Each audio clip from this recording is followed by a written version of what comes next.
Magandang hapon mga tropa, welcome back na naman sa ating panibagong vlog. Okay, so pasensya na kayo, medyo matagal-tagal tayong walang upload. Ayan, so gagawa ulit tayo ng content ngayon regarding sa Raider 150. Okay, gusto nyo ba malaman kung magkano na yung Raider 150 ngayon? Bibigyan ko kayo ng update sa Raider 150 carb, tapos Raider 150 FI. Ayan, kung balak nyo kumuha ng installment, bibigyan ko kayo ng idea.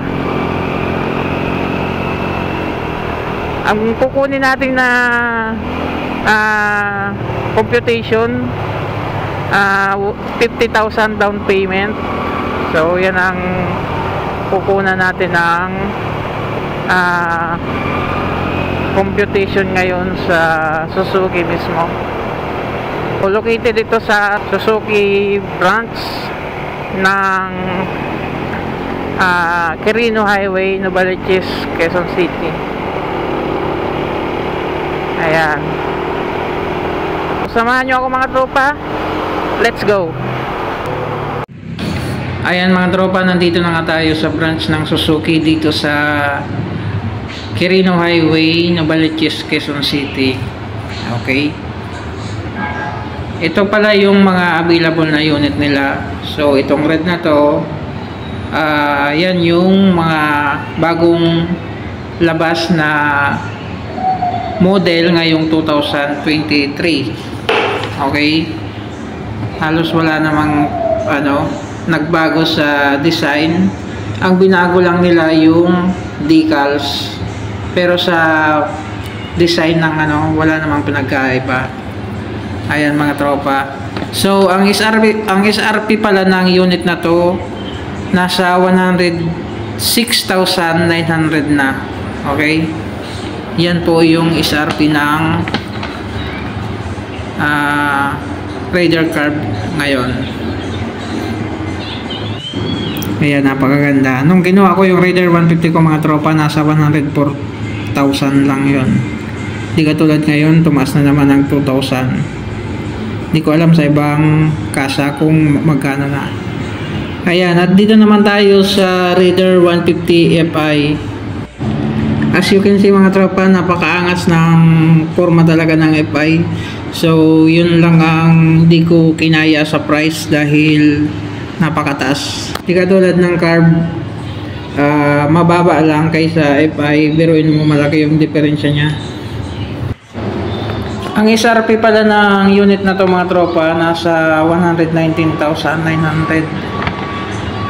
Okay, so noon napakababa pa nito, nasa 113 pa lang.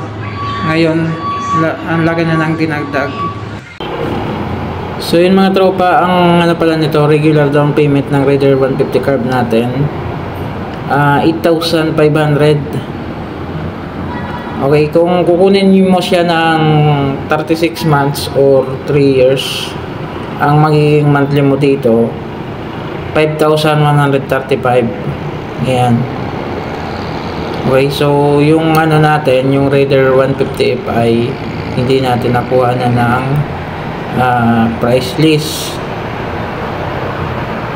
Okay, so ibibigay ko na lang sa inyo yung binigay ni ma'am na computation regarding dito sa Raider 150.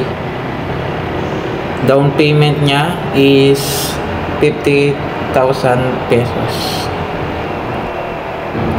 Ayan mga tropa, sa Raider Curve natin, ang SRP nito 106,900. Ayan, so binigyan tayo ng computation regarding dito. Ang magiging natin, down payment 50,000. Ayan, so kung magda-down payment ka ng 50,000, ang magiging monthly mo sa 36 months or 3 years, eto 3,042 for 3 years. Ayan. Kung balak mo naman mga tropa, siyempre kukunin mo ng medyo mabilis hulugan. Kung 2 years naman mga tropa, ang magiging monthly mo dito 3,890. Ayan, yan po yung computation ng Raider 150 carb. Once na mag-down payment tayo ng 58,000 pesos. Okay po. So, dito naman sa Raider 150 Fi, ang SRP na ito 119,900.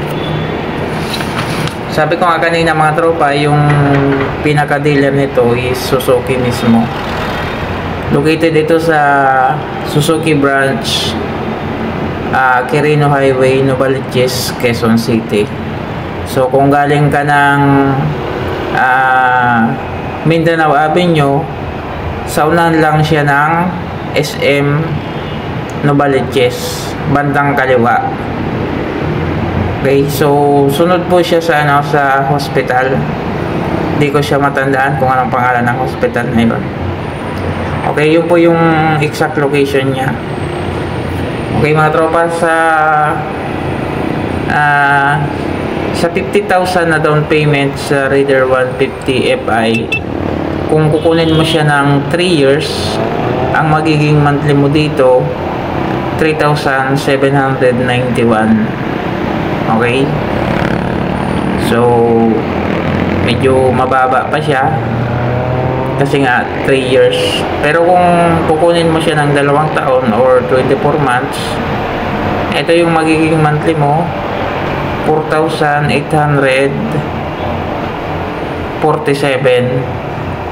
I mean 4,867. Ayan po. So, kung gusto nyong mag-avail ng unit na to, bibigay ko po sa inyo yung contact number at pangalan ni ma'am. Tingnan nyo na lang po sa description box or sa comment section para malaman nyo yung magkano ba talaga yung pinaka SRP nito. Tapos kung sa mabilisang transaction, meron tayong contact number na ibinigay dito. So ibibigay ko yung mga tropa. Ayan, so yung yung Raider 150 carb ko kasi kinuha ko yun nasa 104,000 pa lang. Kaya medyo mababa yung yung monthly ko. Pero yung down payment ko doon 30,000. Kaya umabot siya ng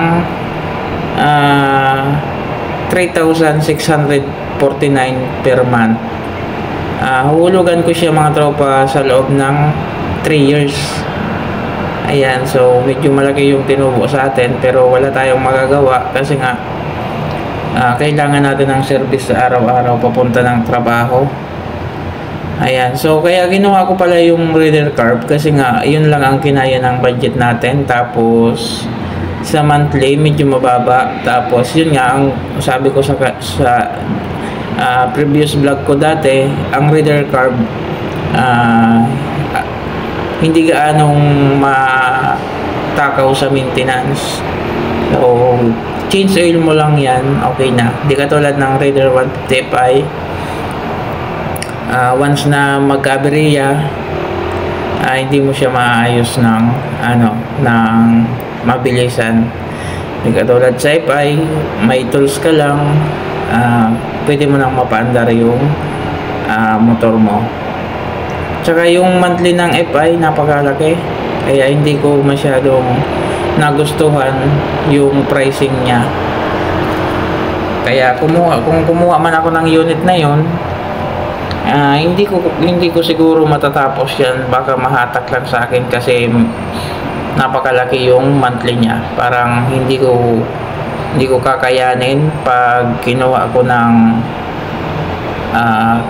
3 years yun, kasi kita nyo naman sa sa down payment pa lang napakalaki na. Kaya yun, hindi ako naging interested sa sa Raider 150 Fi. Kaya yun ang naging decision ko, Raider 150 carb na lang mga tropa. Ayan, so sana nabigyan ko kayo ng idea mga tropa regarding dito sa Raider 150. So sa mga nagtatanong, tumaas na po yung mga Raider 150 ngayon. Okay? So hanggang dito na lang mga tropa. Maraming salamat. Ride safe.